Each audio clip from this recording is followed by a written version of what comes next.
नहीं देखिए, हाँ मैं तो इसको कोई विवाद मानता नहीं, इसमें कोई विवाद है ही नहीं। पॉलिटिकल साइंस जो हमारा डिपार्टमेंट है उन्होंने ये तय किया कि एक इलेक्टिव पेपर वीर सावरकर के लिए जोड़ा जाएगा। तो एक अच्छा स्टेप है, स्वागत का स्टेप है और एकेडमिक काउंसिल ने उसको माना है। लेकिन सर ये भी सवाल है कि क्या, क्योंकि कई सारी ऐसी विभूतियां हैं जिनका नाम जोड़ा जा सकता है, पहले से है भी, तो उसके वीर सावरकर को लेकर सवाल है, क्योंकि उनके जो विचार है उसे लेकर अलग अलग मत है समाज में या इतिहासकारों के बीच में। नहीं, हो सकते हैं, डेमोक्रेसी है देश में, सबको रखने का अधिकार है। लेकिन देखिए एकेडमिक काउंसिल 110 लोगों की है, उसमें से यदि 3-4 लोगों ने किया, आप उनको जरूरत से ज्यादा प्रोमिनेंस देने का प्रयास कर रहे हैं, उसकी कोई आवश्यकता भी नहीं है। हर एक का अपना पर्सपेक्टिव है डेमोक्रेसी के अंदर। उनको ऐसा लगता है कि सावरकर नहीं पढ़ाना चाहिए, लेकिन 100 लोगों को लगता है कि पढ़ाना चाहिए और पॉलिटिकल डिपार्टमेंट को लगता है कि पढ़ाना चाहिए। और सावरकर ने इस देश के लिए बहुत त्याग किया है, अननेसेसरी उनके नाम को विवादों में न घसीटा जाए, वो बेहतर है। आपको विरोध था या 4-5 है, हमारे को तो इतना ही मालूम है। बाकी अगर आपके पास कोई बाहर हो उससे तो बात नहीं, आपने एकेडमिक काउंसिल के रेफरेंस में बात कर रहा हूं मैं।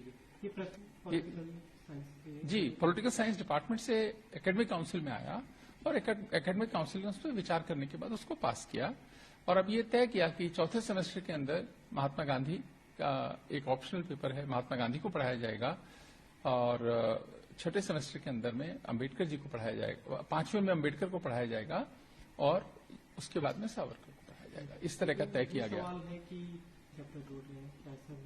नहीं देखिए, ऐसा था कि जब प्रपोजल आया था एकेडमिक काउंसिल के अंदर, तब उन्होंने ये प्रपोजल था कि 8वें सेमेस्टर के अंदर में महात्मा गांधी को पढ़ाया जाए।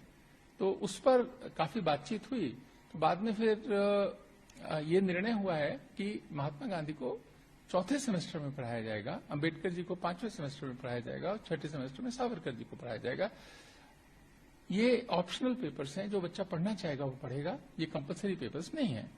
लेकिन जो मॉडर्न इंडियन थिंकर्स हैं उसमें गांधी और अंबेडकर को बाकी पेपर्स में भी पढ़ाया जाता है। तो सभी ने अपने अपने तरीके से समाज को अच्छा करने का, बदलने का प्रयास किया है और ये सब हमारे देश के एक थिंकर्स हैं जिन्होंने काम किया, हमको उनका मान रखना चाहिए। लेकिन इसमें आपको महात्मा गांधी से पहले सावरकर को क्यों पढ़ाया? नहीं, हम तो पढ़ा भी नहीं रहे ना। आपका प्रश्न अब जायज ही नहीं है, क्योंकि वो पास नहीं हुआ ना। पास तो यही है कि चौथे सेमेस्टर के अंदर महात्मा गांधी, 5वें सेमेस्टर में अंबेडकर और छठे सेमेस्टर में सावरकर। तो महात्मा गांधी पहले ही पढ़ाए जा रहे हैं, वो ऐसी कोई बात ही नहीं है। वो एक प्रस्ताव था जो मंजूर नहीं हुआ। लेकिन इससे पहले क्या ये प्रस्ताव नहीं आया था या इससे विचार नहीं हुआ था कि सावरकर को पाठ्यक्रम में जोड़ा जाए? अभी के समय में ये प्रस्ताव आया? मेरे को इस बात की तो जानकारी नहीं कि पहले क्यों नहीं पढ़ाया गया या पहले था कि नहीं था। लेकिन हाँ, इस बार आया है प्रस्ताव और एकेडमिक काउंसिल ने इसको खुशी खुशी पास किया है कि सावरकर को पढ़ाना चाहिए। जब यूनिवर्सिटी की बात होती है, ओपननेस की बात होती है, हर तरह के विचारों के रेस्पेक्ट करने की बात होती है, तो सावरकर का जो विचार है इस देश के प्रति और उनका जो त्याग है इस देश के प्रति, उसको भी तो बच्चों को जानने का अधिकार है। जो पढ़ना चाहेंगे वो पढ़ेंगे, जो पढ़ना नहीं चाहेंगे नहीं पढ़ेंगे। ये कोई कंपलसरी सब्जेक्ट तो है नहीं। एक और जी देखिए, मोहम्मद इकबाल का चैप्टर बिल्कुल हटाया। मैं तो इस पे ही हैरान हूं कि 75 साल पढ़ाया क्यों गया उसको। और अगर मुझे तो जानकारी भी नहीं थी इस बात की, एकेडमिक काउंसिल में जब आया तो मेरे को हैरानी हुई कि हम लोग 75 साल से मोहम्मद इकबाल को पढ़ा रहे हैं। उन्होंने लिखा सारे जहां से अच्छा हिंदुस्तान हमारा, पर माना तो कभी नहीं ना। लिखना एक बात है, माना कभी नहीं। पाकिस्तान का निर्माण करने में उनकी महत्वपूर्ण भूमिका थी मोहम्मद इकबाल की, तो उनकी जगह हमको अपने और नेशनल हीरोज को पढ़ाना चाहिए। उन्होंने पाकिस्तान बनाया, पाकिस्तान के राष्ट्र कवि हैं, उनका हमारे से कोई लेना देना नहीं। लेकिन एक मान्यता है कि इकबाल की भी मतलब भारत में कहीं न कहीं उनकी भूमिका रही है, भारत भूमि में, हिंदुस्तान में। मैं ऐसा नहीं मानता। हाँ, भारत को विभाजन कराने में उनकी भूमिका रही है, जो भारत खंडित हुआ उसमें उनकी भूमिका रही है, ये मैं मानता हूँ। इन सब तरह जो अप्रूव क्या चीज? यही सब जो बदलाव हुए। हाँ, बदलाव तो इतना ही है सिर्फ कि चौथे सेमेस्टर में गांधी पढ़ाए जाएंगे, 5वें सेमेस्टर में अंबेडकर का पेपर होगा और छठे सेमेस्टर में सावरकर पढ़ाए जाएंगे। लेकिन ये ऑप्शनल है, ये कंपलसरी पेपर्स नहीं है कि सबको पढ़ना ही है। जो चाहे वो पढ़े, जो नहीं चाहे तो ना पढ़े। तो इसमें कोई विवाद की बात ही नहीं है।